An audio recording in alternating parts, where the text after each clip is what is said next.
Ini merupakan kondisi pakaian lengkap yang digunakan praktikan sebelum melakukan praktikum.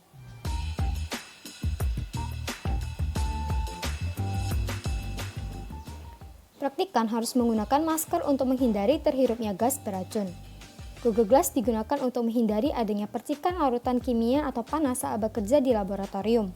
Selain itu, rambut juga harus dalam keadaan pendek ataupun diikat.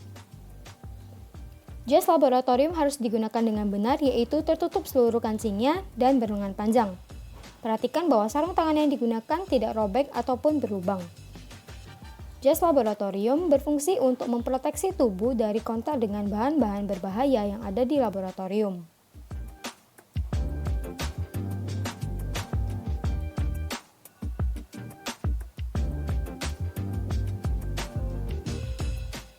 Celana yang digunakan harus melindungi hingga mata kaki dan diwajibkan untuk menggunakan sepatu tertutup untuk menghindari resiko kecelakaan.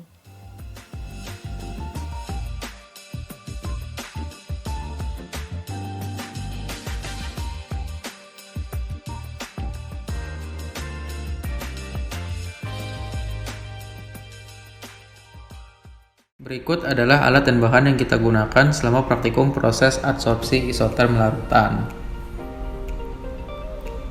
Langkah pertama yang perlu kita lakukan adalah membuat zat warna dengan konsentrasi 0, 2, 4, 6, 8, 10, 15, dan 20 ppm dengan masing-masing volume 25 ml. Kemudian kita menentukan panjang gelombang maksimum dari sampel yang kurang lebih berada pada rentang 600-700 nanometer. Ketelitian yang kita gunakan ialah dengan interval 2 nanometer. Nah, rentang 600-700 ini kita pilih karena dia itu sebagai letak warna komplementer dari acid blue atau zat warna yang kita gunakan.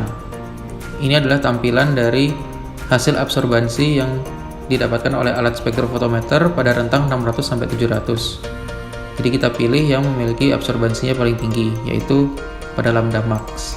Kemudian kita juga membuat kurva standar dengan cara menguji absorbansi dari beberapa variasi konsentrasi yang sudah kita buat pada langkah pertama. Tentunya diuji pada lambda max juga. Pada prosedur bagian B, kita perlu menguji kapasitas absorpsi dari silika gel terhadap zat warna tekstil tersebut. Sehingga kita perlu membuat larutan dengan konsentrasi 100 ppm sebanyak 100 ml.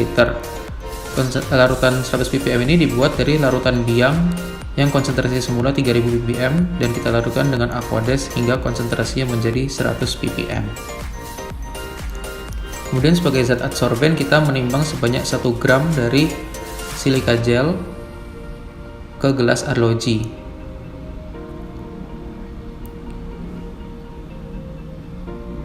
Setelah menimbang 1 gram, kita masukkan ke dalam gelas beker dengan kapasitas 100 ml.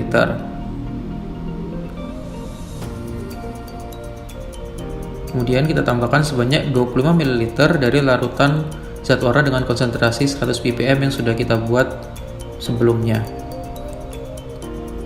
Kita biarkan selama 30 menit dan kemudian kita saring. Proses penyaringan ini bertujuan agar saat kita menguji konsentrasi dari larutan tersebut tidak ada silika gel yang ikut terambil dan teruji di dalam alat spektrofotometer, sehingga hasil pengujiannya benar-benar hanya larutannya saja tanpa padatan silika gel.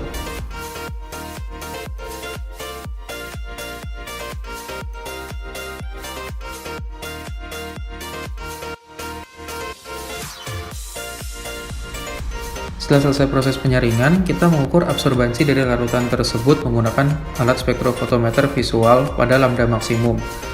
Kita menguji konsentrasi sebelum diadsorpsi dan setelah diadsorpsi dan kita bandingkan. Kemudian langkah ini kita lakukan secara berulang untuk variasi konsentrasi yang berbeda, yaitu 500, 1000, 1500, 2000, dan 3000 ppm. Kemudian kita catat masing-masing hasil absorbansi setelah dan sebelum dilakukannya adsorpsi selama 30 menit menggunakan silika gel tersebut.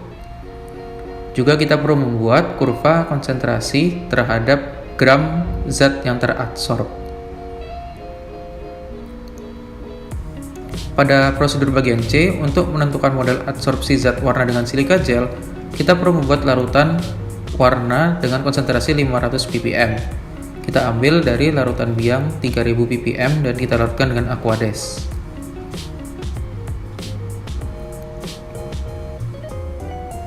Setelah melarutkan dengan Aquades, kita menimbang kembali adsorben kita yaitu silika gel sebanyak 5 gram. Dan kita ambil gelas piala berkapasitas 250 ml yang akan kita masukkan silika gel tersebut serta larutan 500 ppm yang sudah dibuat sebelumnya.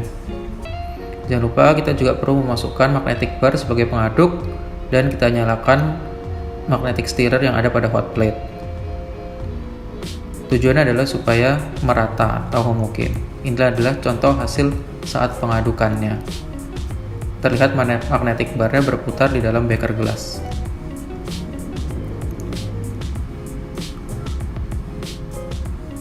Kemudian kita mengambil 1 ml larutan setiap interval waktu 10 menit, dimulai dari menit ke 0, 10, 20, dan seterusnya hingga menit ke 100.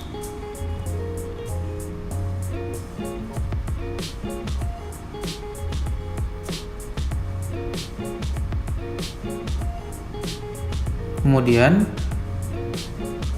1 ml tersebut kita saring dengan tujuan untuk menghindari silika gel yang ikut terambil. Setelah kita saring, kita akan mengujinya di alat spektrofotometer visual. Namun apabila hasil bacaannya di luar dari range kurva standar, kita boleh melakukan pengenceran secukupnya agar hasil bacaannya berada di dalam range kurva standar yang sudah kita buat pada prosedur sebelumnya. Dari hasil bacaan absorbansi ini, kita bisa menentukan model absorpsinya menggunakan persamaan Langmuir ataupun persamaan Freundlich dengan menggunakan metode regresi linear.